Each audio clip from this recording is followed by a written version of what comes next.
வணக்கம் and welcome to அறுசுவை நறுமணம். இன்றைக்கி நம்ம வீடியோவில் பிரண்டை, தூதுவளை, துளசி, ஓமவல்லி இலை இதெல்லாம் வச்சு ஒரு மருந்து குழம்பு எப்படி செய்கிறதுன்னு பார்க்க போகிறோம். பார்க்குறதுக்கு முன்னாடி நம்ம சேனலை இன்னும் சப்ஸ்கிரைப் பண்ணாதவங்க மறக்காமல் சப்ஸ்கிரைப் பண்ணுங்கள். அப்படியே பக்கத்தில் இருக்க பெல் பட்டனை கிளிக் பண்ணுங்கள். அப்போ தான் நம்ம சேனலில் வர அடுத்தடுத்த வீடியோஸ் உங்களுக்கு உடனே வரும். வாங்க வீடியோக்குள்ளே போகலாம். தூதுவளை கொடி ஒன்று கட் பண்ணி வச்சுருக்கேன் பாருங்கள்.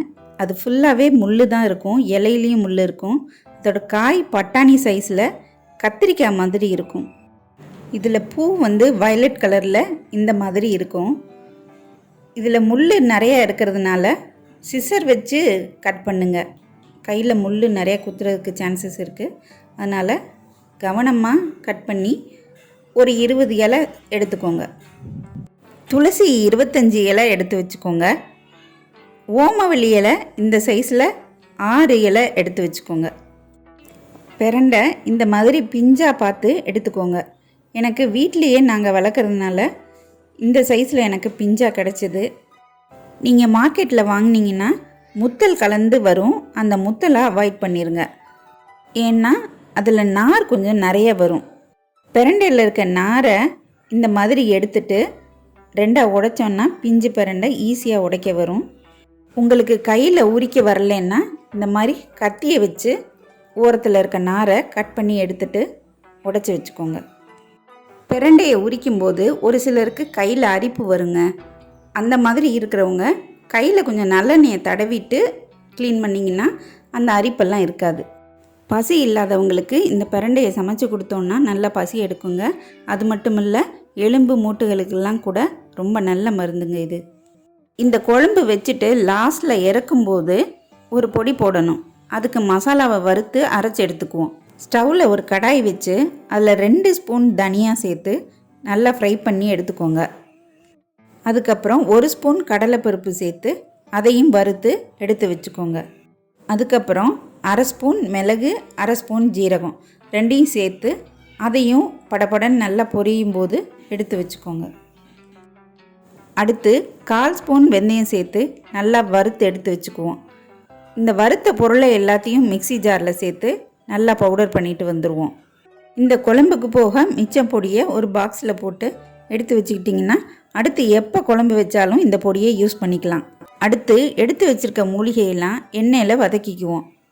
கடாயில் ஒரு சின்ன குழிக்கரண்டி அளவு செக்கு நல்லெண்ணெயை ஊற்றி இந்த பிரண்டையை நல்லா வதக்கிக்குவோம். இப்படி எண்ணெயில் வதக்கும்போது தான் இந்த பிரண்டையோட அரிப்புத்தன்மை மாறும். அடுத்து நல்லா கழுவி எடுத்து வச்சுருக்க தூதுவளை இலை, ஓமவல்லி இலை, துளசி இலை இதை எல்லாத்தையும் சேர்த்து கலர் மாறாமல் வதக்கி எடுத்துக்குவோம். அந்த கடாயிலேயே ஒரு குழிக்கரண்டி நல்லெண்ணெய் சேர்த்து 1 ஸ்பூன் கடுகு சேர்த்து நல்லா பொரிய விடணும். கடுகு பொரிஞ்சதும் ஸ்டவ்வை சிம்மில் வச்சுட்டு பெருங்காயத்தூள், கருவேப்பிலை சேர்த்துக்கணும். அடுத்து இதில் 2 கட் பண்ணி வச்சுருக்க 10 சின்ன வெங்காயத்தை சேர்த்து வதக்கிட்டு 4 பூண்டு பல்லை உரித்து இதோடையே சேர்த்து வதக்கணும். நான் பெரிய பூண்டு பல்லாம் 4 எடுத்திருக்கேன்.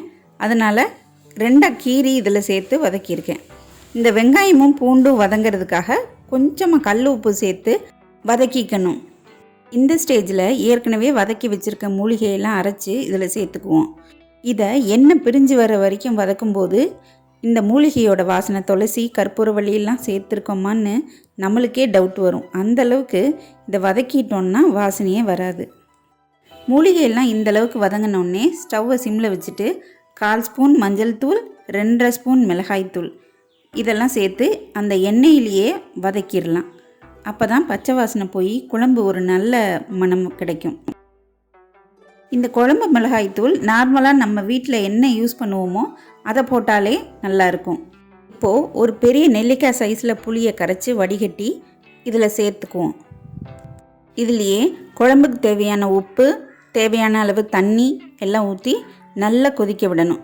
நம்ம ஊற்றின எண்ணெய் மேலே பிரிஞ்சு வர வரைக்கும் நல்லா கொதிக்கணும். குழம்புல இருந்து எண்ணெய் மிதந்து வரும்போது ஏற்கனவே வறுத்து அரைச்சி வச்சுருக்க மசாலா பொடியிலேருந்து 1 ஸ்பூன் மட்டும் இதில் சேர்த்து இறக்கிக்கலாம். அவ்வளோதாங்க, குழம்பு ரெடி ஆயிடுச்சு. இந்த மழை சீசனுக்கு ஏற்ற குழம்புங்க இது. சளி தொந்தரவு, இருமல், தொண்டை கரகரப்பு எது இருந்தாலும் இந்த குழம்பு செஞ்சு சாப்பிடுங்க, சரியாயிரும். நீங்களும் உங்கள் வீட்டில் இந்த குழம்பை ட்ரை பண்ணி பார்த்து பிடிச்சிருந்தா லைக் பண்ணுங்கள், ஷேர் பண்ணுங்கள், கமெண்ட் பண்ணுங்கள். அப்படியே மறக்காமல் சப்ஸ்கிரைப் பண்ணுங்கள். பக்கத்தில் இருக்க பெல் பட்டனை கிளிக் பண்ணுங்கள். அப்போ தான் நம்ம சேனலில் வர அடுத்தடுத்த வீடியோஸ் உங்களுக்கு உடனே வரும்.